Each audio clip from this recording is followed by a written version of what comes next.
We're live. Episode number 5. We've made it this far. What? Almost halfway there. Almost halfway.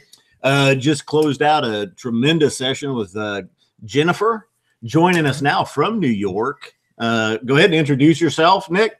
Hey everyone, I'm Nick Villalon, National Brand Ambassador for the Macallan. Pleasure to be on.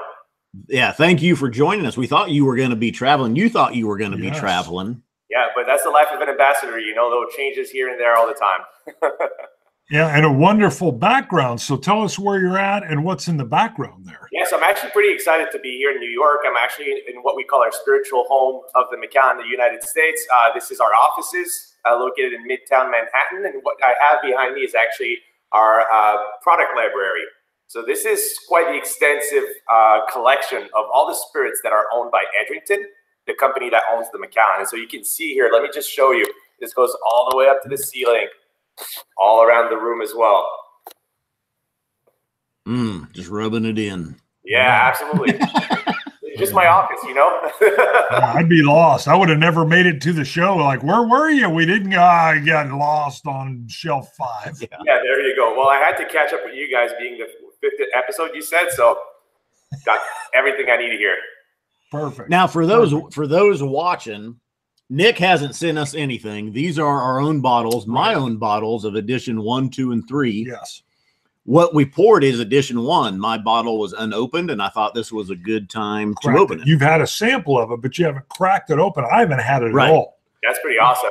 Because the only thing rarer than a Macallan edition number 1 is actually an open Macallan edition number 1. Look at that. Pretty fun. I wish I had my bottle, actually. I have one at home, but I don't have one in the office. I see a couple back there behind you. Just grab one of those. They won't care. Yeah, those are not mine, unfortunately, right? But I did bring our newest edition, Macallan edition number 4. So this is just being released in the U.S. as we speak. For those of you on Instagram, you've probably seen a few people starting to show off their edition number 4s. It's been released in the UK maybe 3 weeks ago now, so you should see it on the shelves very, very soon. Cool. Now, and I was hoping to have that edition 4 would be hunting here. Yeah, because I'm going to buy it as soon as it hits the shelves. Edition 2 to me was outstanding. Edition 3 was good as well. I like 2 over it. 3 is very good in its own right, just not as much sherry as I'm a fan of the sherry. Big sherry. Macallan, admittedly, though, they departed from that with edition 3. Right. And even edition 2, it's a lighter sherry with the different caskings and stuff that's involved. Absolutely. No, you're spot on here. That was the whole point of the edition series, as well as being able to showcase the range of flavors and aromas that we're able to create at the Macallan using the various types of casks that we have in our warehouses. So whether we're talking about the classic European oak sherry butts, or we're talking about, you know, the harder to find American oak sherry hogsheads, or even the ex-bourbon barrels, which is very much a very small percentages of the stocks that we have in our warehouses. And for me, what's absolutely amazing with this series is that we actually have whiskeys that are all polar opposites to each other. They're all completely different, completely unique. And to me, that's a testament to the talent of our whiskey making team at the distillery. Richie Z says he still has an edition 1 unopened as well. There you go. I think Richie Z had like a case though, so that was easy. He was like, "I'll save that last one in the case." I kind of did the same thing when it came out. I knew from the get-go, just the concept behind the Macallan edition series is something that got me very, very excited. Admittedly, I'm a whiskey geek myself, self-proclaimed. And so this is definitely the kind of whiskey that speaks to me, to my palate, but also just to my geekiness, having all that information, all the legally allowed information that you can put on the bottle, on the box is actually there. Cask type, number of usage, where they come from, which bodega provided the sherry to season the cask, and on the back of the boxes, you even get the breakdown of the cask sizes and a little description of what that brings to the whiskey. So this is super interesting. It's also a higher proof Macallan. So edition number 1 started at 48%, and then we went up a little bit each year. Edition number 2 at 48.2, edition number 3 at 48.3. You see the trend here, a little Easter egg. I let you guess what edition 4 is going to be at. Yeah, it just has all that beautiful character from the Macallan, having that influence from the sherry, yes, but also having something that's non-chill filtered, naturally colored like all Macallan. It just gives us something that has a lot of body to it and just a lot of character. Yeah, the comments are coming in. Jason C. Gotta love the transparency. Richie Z did say he only had 3, not the case, and he even gifted one. Oh, there you go. Hello. Yeah, I gotta say, for me, edition number 3 was actually so far is my favorite in the range, and the reason behind that is that it's so not typical Macallan. Mm-hmm. So as someone who, you know, I only drink when I work, right? So as someone who drinks Macallan every day, always responsibly, of course, it's a kind of a breath of fresh air when it comes to edition number 3. The partnership with master perfumer Roger Dove is also something that's extremely interesting. It's a fun story behind it, because the number one concern we had bringing in Mr. Dove into the production process was actually not knowing if he'd get along with our master whiskey maker, Bob Delgarno. You see, Bob is your typical Highlander guy, right? Very stern, very serious, always wears his heavy clothing and everything. And then we have, on the other end, we have Mr. Roger Dove, who flies into Scotland in his private jet and walks out wearing this ankle-length electric blue mink. So you can see the 2 complete different characters. And we just didn't know what would happen when you put them in the same room. But as it turns out, they started speaking the same language, and that's the language of the nose. As most of the viewers already know, making whiskey is mostly the nose. It's over 90% of the production process is involving the nose. And so they started having that very fun conversation about how they approach the whiskey and how they assess the flavors and aromas. And what was supposed to be a short 2-hour meeting turned out to a full day meeting, going through hundreds of cask samples to select the perfect ones to make edition number 3. And unsurprisingly, it's a very, very aromatic whiskey. It is. Yes. Very fragrant on the nose. You can definitely see the influence of the master perfumer in there. But you can also see where his palate sits just with the types of cask that he's used. By introducing more American oak, by introducing bourbon cask here, you get something that has a bit more fruitiness to it, a little bit more vanilla sweetness to it, and it has that beautiful kind of floral element as well. So to me, that was a beautiful whiskey, because even though it was not typical Macallan, it was so well built that I really enjoyed it. Mm-hmm. Mm-hmm. Yeah. Well now, put. Number 1 that you have there, that one was kind of the baseline for the edition series. So that one was only Bob Delgarno, our master whiskey maker, showcasing what he has in terms of stocks, but also what he feels represents the Macallan the most accurately. So I see you guys are nosing it right now, and this is just definitely a sherried whiskey right here. You get those beautiful dried fruit spices right off the nose. Get a lot of chocolate in that one as well as a nice oaky presence that kind of balances out the sweet notes. Yeah, go with the right nostril. I heard that we have some pretty sweet right nostrils over here. He has a delectable right nostril. The right nostril's a little plugged up. Well today, done, actually. well done. Good callback. I see right there, all the fans are like, yep, I was there. Oh, yeah. Cowbell, Tom R. He's been there each hour so far. Yep. So. Yeah, says the nose. Says the nose can't wait to open an edition number 4. There you go. Well, that's what I have over here. So in edition number 4, this one celebrates the opening of our new distillery. You might have heard a little something about it here or there, a little distillery that we've opened up just across the way from our current one. Just a massive, massive project. It's a cathedral of whiskey, essentially. I've had the chance of going just a couple months ago, and to anyone who's a whiskey fan out there, this is definitely a pilgrimage that you want to take. It's a brand new era for our distillery, for our brand, but also just a beautiful site. The way it just is built into the hills, it has the beautiful kind of rolling hill shape to it, the 5 hills. And once you walk inside, you see that it's a massive size, but all the elements of whiskey making have been preserved. The stills, mostly the curiously small stills of the Macallan, some of the smallest ones in Scotland, they're one of the reasons why it took so long for us to be able to open the distillery, is because we wanted to recreate them to the very microscopic details, which we've done very, very well. Now we have 36 of those stills that are going to be running. Beautiful place. Now, since you were watching the last episode and you know about my right nostril. Yes. What song are you going to be singing for us? I won't put you through that kind of torture. You can. this is as vocal with singing as I'm going to get. That's for sure. You and me both, brother. You and me both. You know, to each their own, and that's definitely not mine. For those of you not familiar with the new distillery, we actually depicted it on the side of the box of edition number 4. So you see, that's the shape. That's kind of the logo of the new distillery. And so Nick Savage, who's our new master distiller, approached the making process for this whiskey in the same way that we approached making the distillery. So he started with the foundation of the whiskey, which is the classic European oak sherry butt and sherry hogshead, which kind of brings in that beautiful oakiness and sherry character to the whiskey. Then he went on to the structure.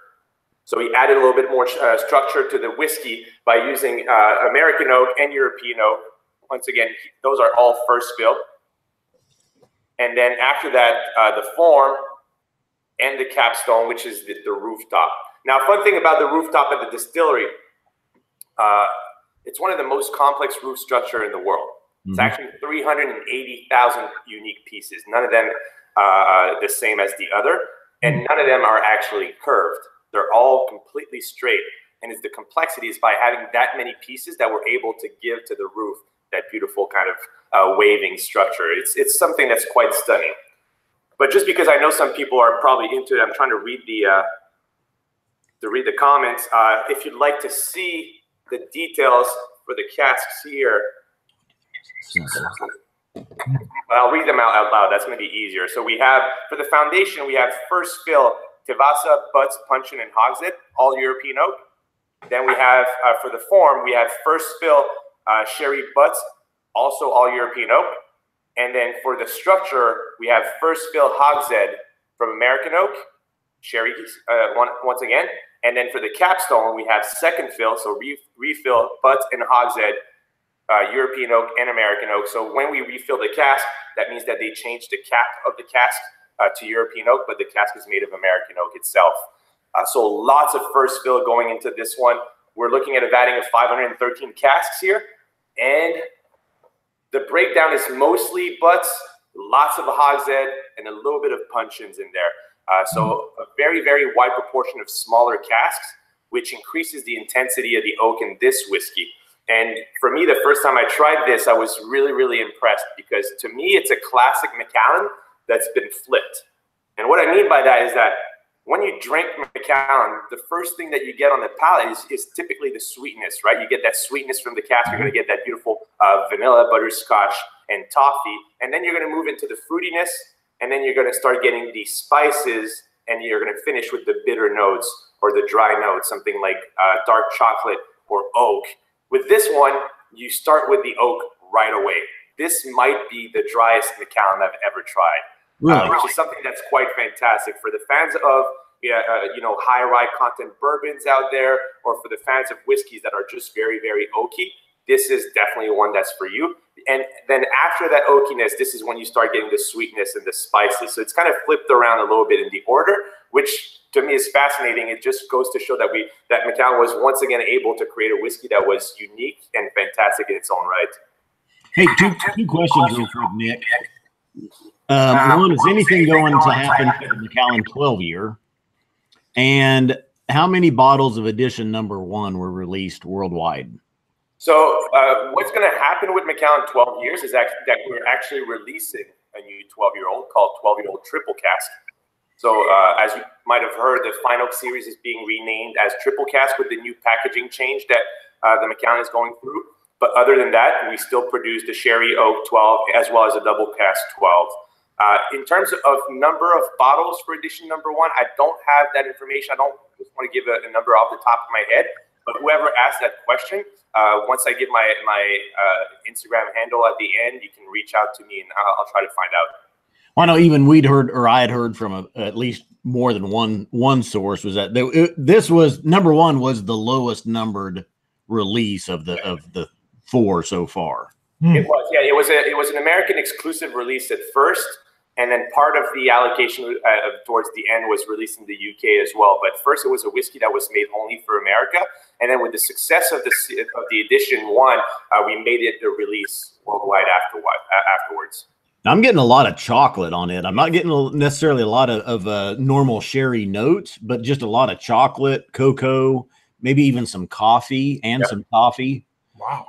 Yeah, I definitely get that a lot from edition number 1 as well. You find a little bit like that classic dried fruit element for me, like that dried apricot is definitely present in there. But you're absolutely right. The number 1 flavor that comes through is that chocolate, but not in a super sweet way, in a very balanced way. If I had to describe one of the whiskeys as sweeter, it would definitely be edition number 2. It was definitely the sweetest of the range so far. I think so. Yeah. This is more like Baker's cocoa. Yeah, absolutely. Yeah. So edition 4, though, where are you putting it? I've heard it's probably more of the traditional Macallan sherry type or more characteristics of Macallan in the number 4. Yeah, definitely. You get a lot of that sherry influence, but not in a sherry bomb kind of way. It's not that big red jammy fruits. It's really much more about the oak here than it is about the sherry itself. Real quick, we had a couple. Cowbell real quick for Rob, Whiskey in the 6. Thanks, Rob. He can't tune in all day. My boy from Toronto. I used to live in Toronto. I'm actually Canadian. All right. Well, you know who's coming up later? Our last guest of the day, Dr. Rob Horowitz. He's got a health and wellness channel podcast on YouTube, but he's from Toronto. He's also from Toronto. I'm telling you, the Canadians were taking over. Yeah. I know. What would it be? Are you called Torontoans? What's the name for someone from Toronto? Torontonians. Torontonians. I like that. Yes. And a shout out to the last T in Toronto is when you say Torontonians. Otherwise, it's Toronto. There's no T at the end. That's how you know someone's from there. Torontonians. Yeah.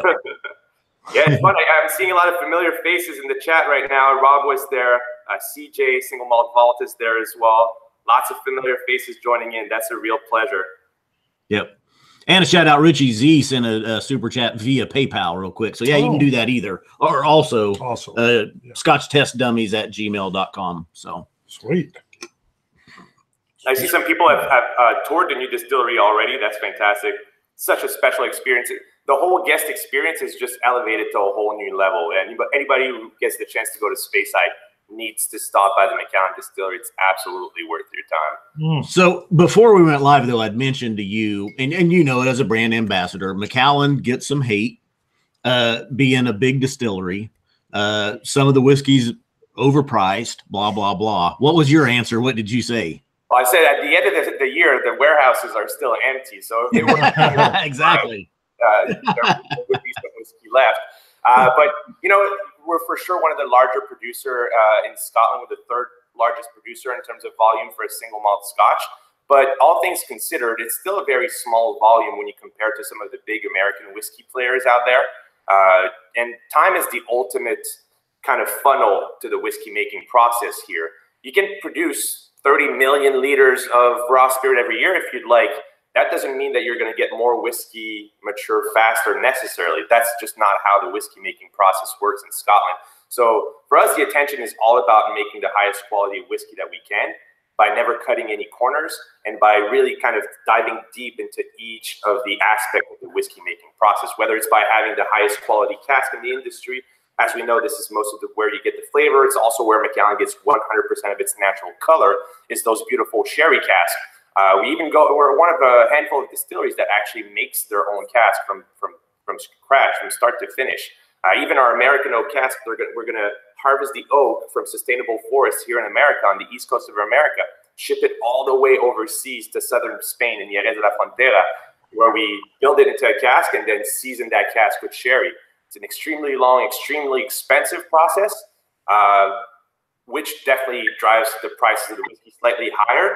But what you get in the end is such a masterpiece that it's definitely something that we're comfortable investing in, as it does deliver a fantastic product in the end. Talk about that just for a second. You just said it, sherry seasoned cask, because that comes up a lot with Macallan. Instead of just casks that had aged sherry for a long period of time, now we're using sherry seasoning. So just inform everybody about that a little bit. Yeah, well, the fun fact about sherry seasoned cask is that, historically speaking, in the whiskey industry, that was the first sherry cask to make it to Scotland. You would never see a cask be taken out of the Solera system from a sherry bodega, because in sherry making, the whole point of having the liquid into a cask is not to impart some character from the cask to the sherry. You actually want to minimize that as much as possible. It's the fermentation that gives you the character to your sherry. And so they would use those casks for very long as the oak would become neutral, and that way it wouldn't impart any flavors to the sherry. And so the casks that we would get in Scotland back in the 1700s and 1800s were actually fresh virgin oak casks. Usually American oak, because it has a tighter pore, so it doesn't impart as much character, and it would only be used as a transportation vessel. So the sherry would only stay in there for as long as it took to ship it on boat from southern Spain all the way to Scotland, and then it would rest in there until it was its turn to get seasoned, to get bottled. And so that process could be anywhere from 6 months to 2 years.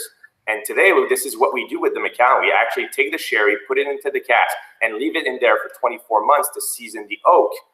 Because in 1986, a new law was passed in Spain saying that they wouldn't ship the casks anymore.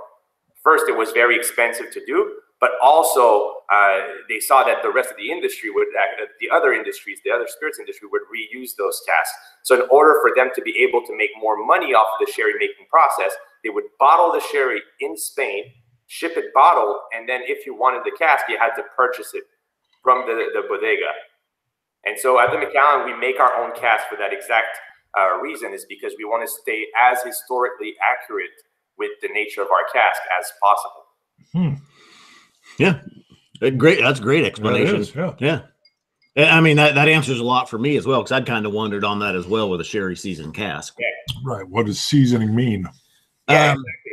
So for us, it's basically just putting the sherry in there for a period of 24 months on average. And you have to think about it too. If the cask has been in a Solera system for 20 years, and you take it out and you put whiskey in there, how much is the whiskey going to be able to take out of that cask? Do you want more of the influence of the sherry in that case, or do you want more of the influence of the wood? In the case of the Macallan, we're looking for the influence from the wood, because we don't do a sherry finished whiskey. We do full maturation in sherry casks. And so the sherry itself only plays a very, very tiny role in terms of the flavors and aromas that you're going to get. Because over the course of 12, 18, 25, 30 years, 50 years, that sherry is going to dissipate. And it's really just the oak transferring some of its flavor compounds into the whiskey, rather than the whiskey being flavored with the sherry that's captured into the wood. A couple things real quick. I have to give a shout out to Travis, who's tuning in and commenting. He's the one that arranged for me to get this bottle of number one. And living by what's that? That's a good friend to have. Oh yeah. Living by the Dram is asking when Bart and I will tour the Macallan distillery. When we make it to Scotland, Macallan is very high on my list. Sure. Yeah. Whether you like it or not. No, I like it too. It's not one of those super peat heavy. I know you're looking forward to Isla, but you'll see there's some. Actually, we have a spirit safe in the new distillery, which is most likely the most extensive collection of rare and old Macallans in the world. And those are all available to purchase by the Dram. And you can even find some peated Macallans from the Second World War era in there. Wow. Huh. Wow. Whiskey in the Six. Rob is tuning in. He's actually sipping on Macallan, he said, with Cam Miller right now at the World Cup Whiskey event in Toronto. Ooh. Yeah, Cam is our national brand ambassador in Canada, based out of Toronto. He took over my role once I moved to New York. Two very good friends of mine. Cool. Cheers, guys. Good. Richie Z commented that he's sipping on a Macallan 12 right now that's been open for a couple months, and it's delicious. That is good. Macallan 12, I told Nick before we went live, it's Macallan 12 is my top 12-year-old. It really awesome. is. It is really good. We had a big event that we ran, not whiskey related, and we were done. And the place we were at, they were like, "Hey, we got some scotch back there." And we come back with the Macallan 12, and I hadn't had it in a while. And we poured it, and I was like, wow, it's so juicy and fruity and just succulent. I was like, my goodness. And I think they'd had theirs sitting back there for a while. Mm-hmm. Yep. That's a count bill real quick for the Scotch Society 305. 305 in the building. That's my friends over there down there in Miami. I miss these guys. Thank them for us, and thank you guys. Appreciate it. Gracias. It's a pleasure to have them in. Yeah, so I wanted to touch upon the open bottles, just because a sherry malt is very different from a peated malt in that aspect, in the sense that it's actually going to withstand the test of time a little bit better. Just the nature of the sherry cask makes it such that the whiskey is already very, very oxidized by the time it's bottled, and so the sherry actually bonifies itself over the years. I've had a few bottles open for a very long time, and sherry malt just keep true to themselves for a very, very long period of time. Now, if ever you reach halfway through your bottle, you know, I'd recommend maybe you pick up the pace a little bit, and not because the whiskey's going to get affected, just because it's getting lonely in there, you know. Actually, I do have an open bottle here, one that we had open for a little while. It's Saturday after all. We need to treat ourselves. Yes, now, absolutely. You talked about how Macallan 12 is your top 12. It is a classic, but Macallan 25 Cherry Oak is probably one of the most iconic whiskeys in the world, one of the most recognized for sure. And it's just a true character of the Macallan. Look at that beautiful color. Yes. Get nice reddish hue in there. This one for me is as close as it gets to a perfect whiskey. It's one that's always blown my mind. It just has that perfect balance of to a sherry bomb. It is definitely a sherry bomb, but it just has that perfect balance where it doesn't become, you know, one-dimensional because the sherry kind of takes over, which is not a bad thing by any means. Some of you out there probably remember the Macallan cask strength, the old iteration of the Macallan cask strength. That was definitely a one-dimensional sherry bomb, but that was just so freaking good because of the powerful sherry influence. Well, and that's what we heard a lot when the Classic Cut come out this year, which I picked up soon as I saw it. Yeah, Classic Cut in its own right, delicious, great sherried whiskey. Yeah. A lot of people just got compared going back, you know, a few years to that cask strength release. Yeah, the Classic Cut today is more of a double cask take on the cask strength, in the sense that we use both American oak and European oak sherry cask rather than only European oak. And the American oak brings a little bit more elegance and complexity to the Classic Cut. I've had the chance to try them next to each other. Classic Cut is definitely the more sophisticated, more complex whiskey. It has layers upon layers of flavors, whereas the Classic cask strength just hits you in the face with that sherry bomb, and it's all jammy red fruits, and it's all dried fruits, and it's all spices. But it does one thing, but it does it super well. And whereas Classic Cut does the complexity thing super well. We're going to be ringing some cowbell. A little bit more cowbell going out to Doug Chris Oak. Thanks much. He's having a dram of Macallan 12 right now. $20. Says having a dram of Mac 12. Fantastic. Well, let's get Nick. Let's get you off. Oh, what do you got? Hold on. I just wanted to show you. This is actually a new bottle of Macallan 25. So we talked about the new packaging with the new distillery right now. So I don't know if everybody got the chance to see the new bottle, but look at this. This is absolutely sexy of a bottle. I just love that new label. Keep the ribbon on there. But what's very interesting is that the cork here. So we've actually developed that new cork. So this is anti-counterfeiting, because as we know, whenever you're one of the top players in your industry, people start looking for ways to replicate your product. And this actually resolves a big issue with counterfeiting that some people might be concerned of. We've seen it in the news also lately. So beautiful. It's still a cork in there, but it has that nice new detail to it. So I just wanted to give you guys a little sneak peek of the new packaging. A question come up a little bit ago about the rare cask, the black one of the rare cask. Is that I know that's a lightly peated one. Yes. Yeah, so rare cask black was actually it's a Macallan, the same approach to making the Macallan rare cask, meaning that when we create our core range expressions, our whiskey making team goes into the warehouses and they select the cask, and then they send them back to the lab, and then they assess each of the casks. Now, this is quite unique to the Macallan. We're one of the few distilleries that actually will assess every single cask. We're able to go through about 90,000 a year, whereas most distilleries will actually look at one cask and assume that it's representative of a section of a warehouse. So for us, we go through every single cask samples that we get, and every now and then you have a few of them that actually stand out, whether it's while we make our 12, our 15, 18, anything of our core range up to our 30-year-old. And whenever we have one of those that stands out, we set it aside and we label it rare cask. Now, for those, we also go into a warehouse where we keep some of our more experimental kind of whiskeys. And so this is where you have some peated Macallans that are maturing in sherry cask, but you also have some non-peated Macallan that's aging into cask that previously held peated whiskeys. Ooh, I love that. And those are extremely rare at the Macallan. They represent a very, very tiny portion of our cask, and you find some of these in rare cask black. Hence the slight smokiness on the finish. It's truly a fantastic expression of the Macallan. That smokiness just brings in a whole new layers of flavors and aromas that's absolutely unique to our whiskeys.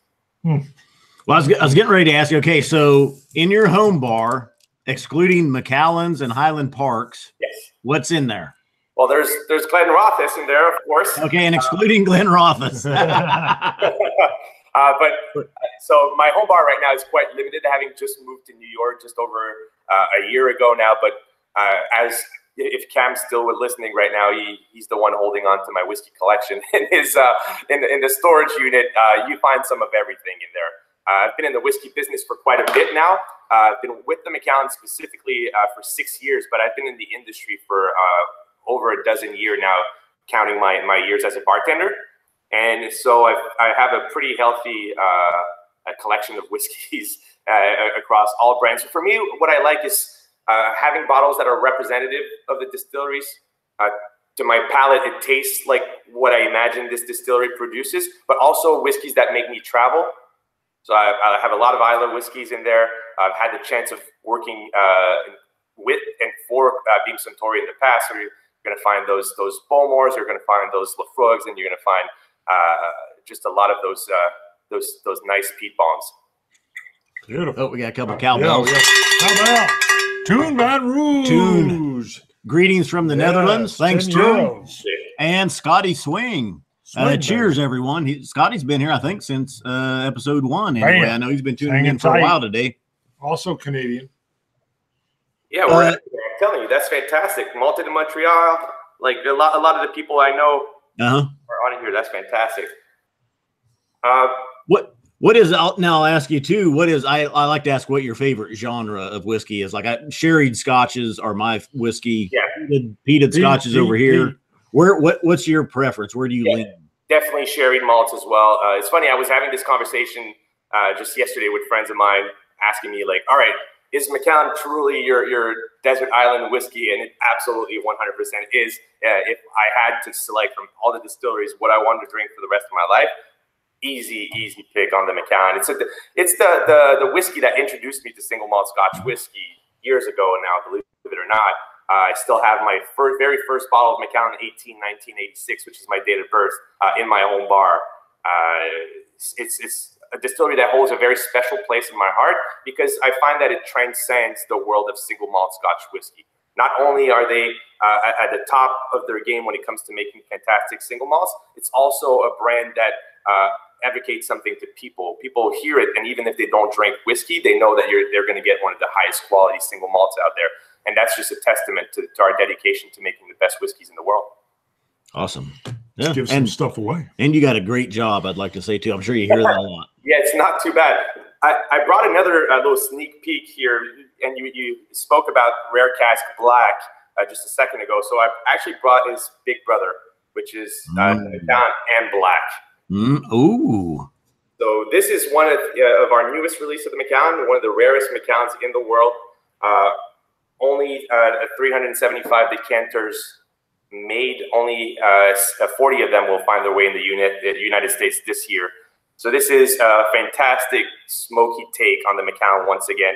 And it kind of represents a lifetime of whiskey making, as we have some of the whiskeys in there that have been maturing for generations, literally, before coming to that peak maturity before being bottled here. This one does have a little bit of smoke, but obviously, as we know, the peatiness tends to dissipate over the years. And so it doesn't have the same smoke that you would expect from a peat bomb. It's definitely much more of a subtle kind of ashy quality on the back end that would definitely please any cigar smokers out there. There is. That was a 2-hand bottle pickup and a gentle set down. Yes, it's a Lalique Cristal Decanter. This one is actually true black Cristal. So this is the hardest technique of making Cristal. So if I take it close, you actually don't see through. Most Cristal, when you look closely, you're going to get a kind of a very dark blue, transparent color to it. This is actually completely opaque. So there's a very high, what they call a scrap rate on these decanters, because you cannot see the flaws in the Cristal until it's set. And so a lot of them actually don't make it past production levels. And it's quite a stunning piece of art, I got to say. So there probably won't be a line at the liquor store, people waiting to buy that one. Actually, there will. I can guarantee you that. Yeah, a different kind of line. Yeah. It's more like a valet parking line. Yeah, exactly. Or it's my drivers picking up a bottle. There you go. Although with Lalique Cristal like that, I don't know if I trust anyone other than myself to pick that up. Yeah, well, if I was the driver, I'd be like, hell no, boss, I ain't going to get that. If you drop it, you'll forgive yourself. You won't forgive me. That is it. Let's give something away, brother. Let's give Nick, think of ask the viewer something. We'll give this, how about this coin and this glass? Yes. Now, this is actually a coin used from, we didn't have time with Jennifer to give anything away. This is coin 318, and this glass we'll give away. Nick, think of something, a trivia question from something you've talked about. Ask the viewers. The first one to gets it right wins. All right, that's actually a good one. I have a good one. I would like for someone to tell me, on average, how long do we season the casks that we produce in southern Spain with the sherry? Ooh, I know. He knows. He knows. I'm looking here. I have the comments live. I'm going to see if... There goes. Oh, you got him. Travis. I got Travis first. I got Travis, too. Travis first. 24 months on the sherry seasoning. Which I can tell you, it's actually longer than I thought it would have been. Yeah. When you hear sherry seasoned, I'm thinking short time, 6 months, 8 months, maybe a year at the most. 2 years is sure. Yeah. Now I'm checking. Good. I'm checking also to see if we've got any brand new Patreon followers, because we're going to do our Patreon drawing next, which will be just a number from all the folks we have. So it's a good way to be in. It's a small group of folks that are on there still. We're just over 100. So if you've ever wanted to back us on Patreon, you can go to Patreon. It's patreon.com, and then look up Scotch Test Dummies. When you get on there, you can do $1. We got this morning all the way up to $100. So yeah. Very nice. Yeah, it's very nice. It was somebody said, hey, good morning. The first thing you're going to see before you start 12 hours of boom is bam. So we're like, thank you. Thank you. I'm showing we have 104. Was there any new ones? Nope. Nobody new has come in. So, I mean, but by all means, come in. If you've been wanting to come on and support, the show will always be free. But our Patreon supporters, we had a camera problem last night when we were testing everything, and we were able to run out and just replace our webcam real quick because of the Patreon supporters. Are you ready? I am ready, and I'll be quiet. Hey, Siri, generate a random number between 1 and 104. Random number between 1 and 104 is 98. 98, that's a new one. Somebody just today, I'm looking at it's Mel Troha. Mel, and is that I don't even have to look it up. Be this, how about this coin? Okay. And now I said this coin and this glass. How about we just do maybe a new glass and not a used one? Sure. So Mel Troha will get coin 317. Wow, Mel just came back in today. Yep. He'd been on before and then had to go, and he's back. All right, so I've got number 98, Mel, and that's a what was the number? The coin number is 317. I'm in a weird small area here for some reason. Good. And then this one stays in the cycle. We're going to sign these as well. Oh, initial them. Yep. Nick, thanks for coming on. We still got about 5 minutes. Tell us where they can find. I still want to have Nick come back for full length. Oh, yeah. You got to come on a regular live show on a Sunday. I'd be more than happy to do that. I have a lot more to talk about. That's for sure. I just saw the time. I'm like, oh my God, is it already 3:40 right now? That just flew by. It goes quick. Questions, and there's some good ones in there. Some questions, some comments. Good move on the Macallan's part to get a product placement in a recent Bond movie. Actually, fun fact, that wasn't a product placement. This was completely decided by the production team in Hollywood. We've never paid for any of the media placement. So you see Macallan in a TV show, you see Macallan in a movie. That's actually just a testament to what I was talking about earlier, how the brand has transcended the simple world of whiskey, and it actually carries a statement with it. And so different TV shows and movies decided to place it in there to make that statement, which is something that's quite amazing. And wasn't it a 50-year Macallan that he likes to drink, supposedly? Yeah. The 1964 Fine and Rare, absolutely. 50-year-old. It was also the 50th anniversary of Bond, the first Bond movie coming out. See, I didn't realize that. Oh, that's perfect. Yeah. I see here, when did Macallan stop using Paxarete? That's a great question, a little bit more of a nerdy question. So for those of you who don't know what Paxarete is, it's something that the whiskey industry was playing around with in the 1970s. And it's kind of a syrupy version of sherry. So it's sherry boiled down to syrup, and they would distilleries would use it to lace the inside of the casks to try and see if they could replicate the effect of sherry without having to invest that long time in sherry seasoning. And so I believe that was outlawed in 1978, but don't quote me on that. It only lasted during the 1970s for a short period of time. Well, my friend, sherry is one of the greatest, most underrated drinks on the planet. I do agree with that. I absolutely love a nice crisp Fino. It's super warm outside. I might just have one of those with a nice Mac 15 triple cask later on. And then after that, we have all the people disappointed that they didn't get 24 months in time. Hey, now, let me ask you on here real quick, because I sent you a DM on Instagram a couple weeks ago. I saw a new bottling of Macallan 12, but it was in a black box, similar to like the classic cut. It kind of had a diamond pattern and stuff in it. You can see it right here. So that's actually the new packaging for the classic Macallan Cherry Oak 12. So this is just your classic Macallan, seeing that new packaging, something similar to the 25-year-old that I just showed earlier. Yeah, and I saw it, and I was like, well, I knew it was different. I hadn't seen it before, and it was a store I hadn't been in. It was smaller, and they had $70 on it. And I'm looking at it because I'm like, well, that's just the 12-year-old. It just looks like new packaging. I hadn't seen or heard anything on it yet that was coming. Yeah, absolutely. I had another question. Any chance of increasing ABV of core range to 46%? I don't think that would be in the plan, just because the whole point of a core range is also allowing people into the whiskey category, and 46% is still a little bit higher proof for a lot of people that get into the whiskey world. And so we do offer the Beautiful Edition series that are present here for the fans of the higher proof whiskey, so 48% and above. We also have the classic cut bottling. That's a full proof whiskey. We're actually going to be coming out with the 2018 edition very shortly. And for those of you who are lucky enough to find stuff like the exceptional single cask series, those are all bottled at cask strength. Same goes for our Fine and Rare series.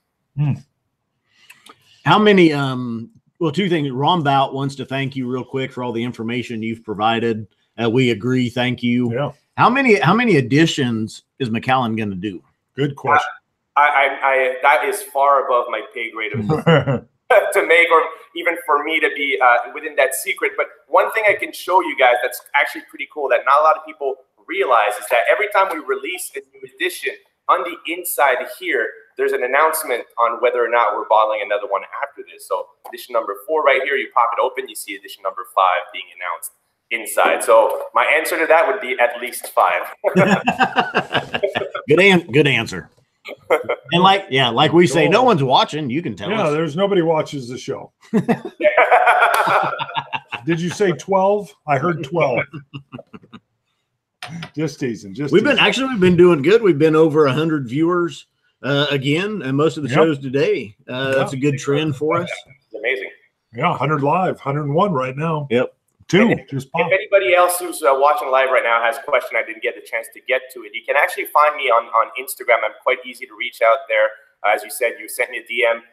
Anyone who's looking, you can find me at Macallan Nicolas, no H. So you just write at Macallan N, and my name is the first one to pop up, and I'll be more than happy to answer any questions that you might have. Perfect. Awesome. Good. Thanks. And we are actually at we're at 2:45.